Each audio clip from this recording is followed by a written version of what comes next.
Ji students, here is a map in front of you about the Mughal Empire, which shows this pink areas that this was the Mughal Empire extended in 1605, and later on it remained in 1707. Only this part remained for the Mughal Empire because it was declining gradually, and we shall discuss the consequences of succession of different emperors. So the number one point is that decline military expertise. What happens when dynasties are in power for long period? It is easy to become complacent and to imagine that success will continue forever. But you know that if the success is for a long time, when it became obvious that Mughal strength was declining, discontented groups within the empire were quick to act. It happens everywhere.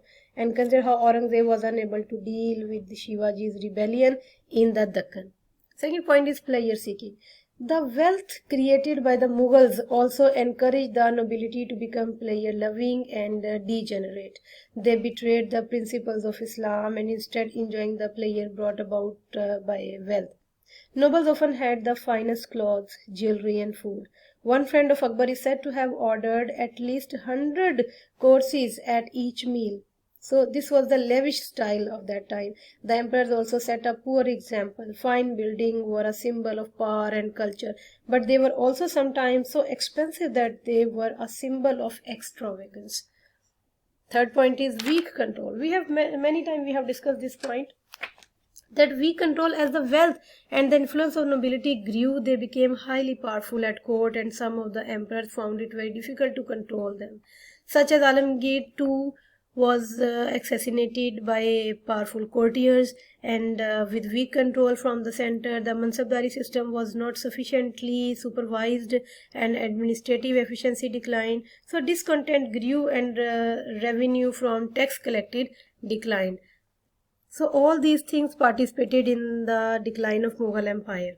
Then the most important point was the arrival of the British. But before that, as we had already discussed, so you will be obvious or you will be clear if you will have a look on this map.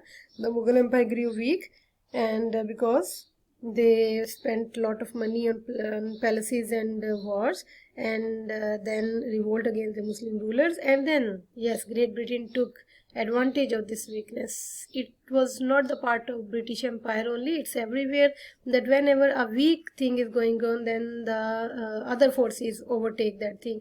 So it removed the last Mughal Empire from the power in 1858.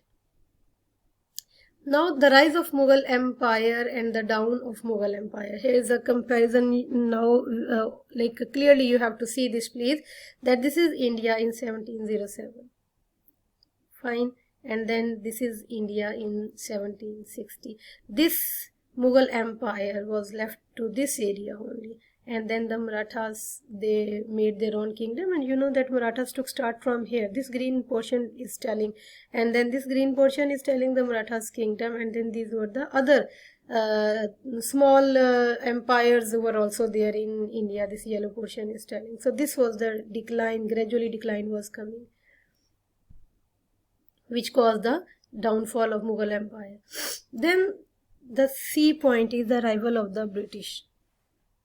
The fall of the Mughal Empire. Many reasons have been given in the book, that declining military expertise, pleasure-seeking descendants, arrival of British, weak control, then succession disputes, administration weaknesses, and military costs are there. So the Mughal Empire was in serious decline by the end of the 18th century.